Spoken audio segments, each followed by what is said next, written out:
இன்னைக்கு நான் ரொம்ப அற்புதமான டோக்லா செய்ய போறேன். ஓ சாரி, குஜராத்தி டோக்லா தயார் செய்யறதுக்கு நான் குஜராத்தியிலே சொன்னேன். நான் மறுபடியும் சொல்றேன், இன்னைக்கு நான் ரொம்ப அற்புதமான குஜராத்தி டோக்லா செய்ய போறேன். இது சாதாரண டோக்லா இல்ல, இது கொஞ்சம் வித்தியாசமானது. ஏன்னா இன்னைக்கான டோக்லாவை நம்ம ரவை அப்புறம் கடலை மாவை வச்சு செய்ய போறோம். பொதுவா டோக்லாவை ரவை இல்லாட்டி அந்த மஞ்ச கடலை மாவை சேர்ந்தது. குஜராத்தில இத கமன்னு சொல்லுவாங்க, ஆனா மத்தவங்க இத டோக்லான் தான் சொல்லுவாங்க. சோ இன்னைக்கு ரவை உளுந்துன்னு இந்த ரெண்டையும் கலந்து ரொம்ப அற்புதமான டோக்லா செய்ய போறோம்.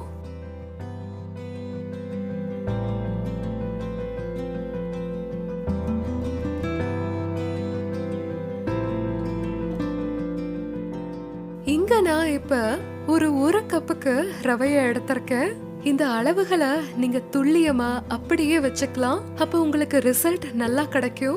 அப்புறம் இது சாதாரண ரவை தான்.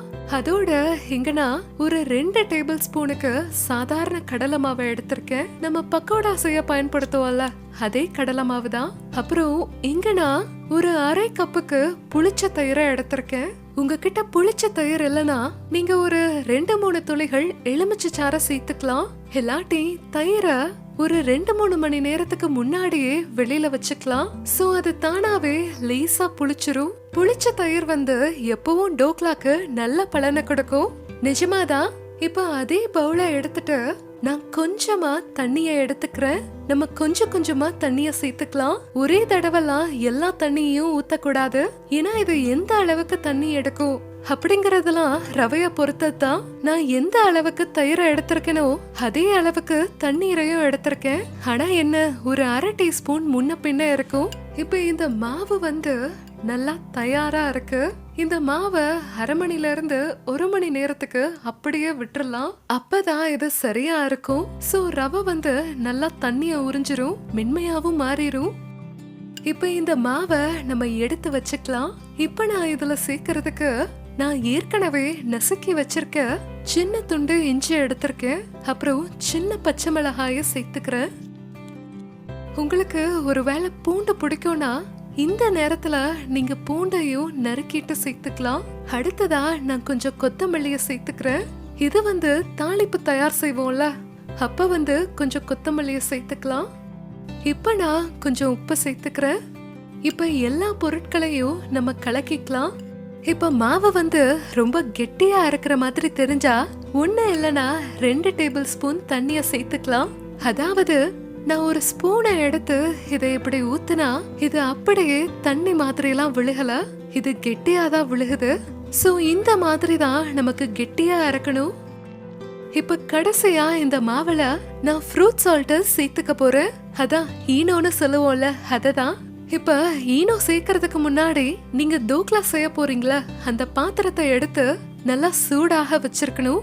அதோட அதுல தண்ணிய நிரப்பி நல்ல அளவுக்கு ஆவி வர வரைக்கும் சூடாக்கணும். ஏன்னா நீங்க ஃப்ரூட் சால்ட்ட சேர்க்கும் போது அத ரொம்ப நேரம்லாம் வச்சிருக்க முடியாது. இல்லாட்டி டோக்லா தட்டையா மாறறக்கு வாய்ப்பு இருக்கு. இப்ப நான் ஒரு அரை டீஸ்பூனுக்கு இந்த ஈனோவை மாவுல சேர்த்துக்கிறேன். உடனே இப்ப இத கலக்கிக்கலாம். நீங்க ஈனோவை சேர்க்கும் போது மாவு லேசா அப்புறம் பஞ்சு மாதிரி மாறத உங்களால பார்க்க முடியும்.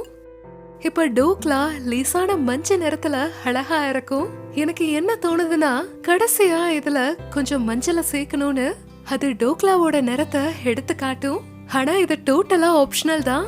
அப்படின்னா ஒரு சிட்டிகை மஞ்சளை மட்டும் சேர்த்துக்கலாம்.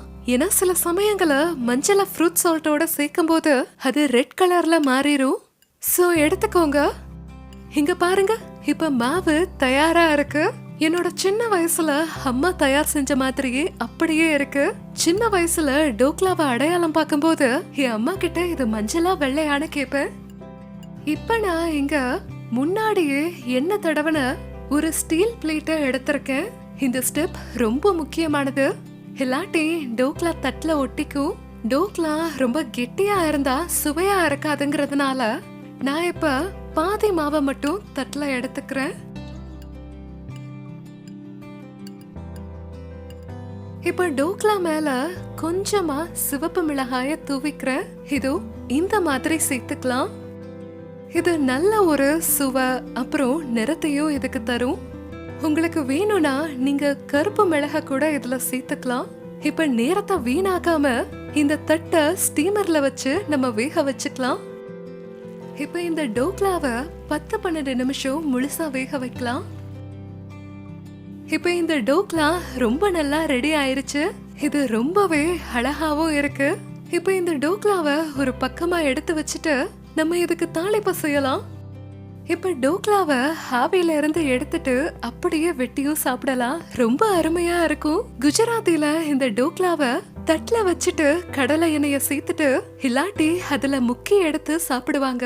அதுவுமே சுவையா இருக்கும். ஆனா நான் உங்களுக்கு கொஞ்சம் வித்தியாசமா காட்டுறேன். இதுவும் நல்லா இருக்கும்.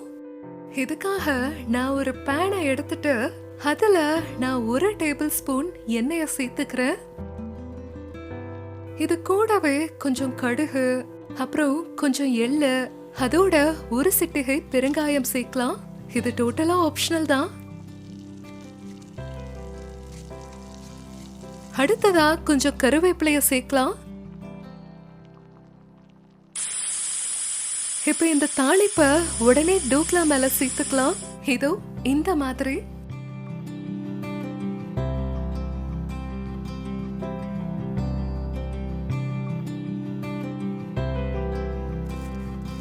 இப்ப டோக்லாவை வெட்டிக்கலாம்.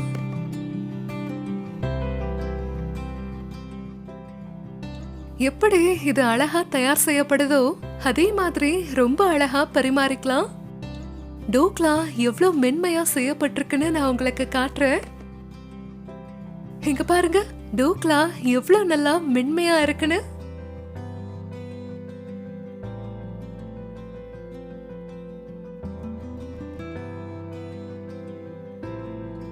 இப்ப இங்க தயாராயிருச்சு ரொம்ப சூடான ரவா அப்புறம் கடலை மாவு டோக்லா. இத நீங்க விரும்பும் போதெல்லாம் காலையில, மத்தியானம், அப்புறம் டின்னர் இல்லாட்டி ஈவினிங் ஸ்நாக்ஸா கூட இத சாப்பிட்டு என்ஜாய் பண்ணலாம். இது சட்னி, கெச்சப் இல்லாட்டி கடலை என்னன்னு எது கூட வேணாலும் சேர்த்து சாப்பிடலாம். எது கூடனாலுமே இது பெஸ்ட் தான்.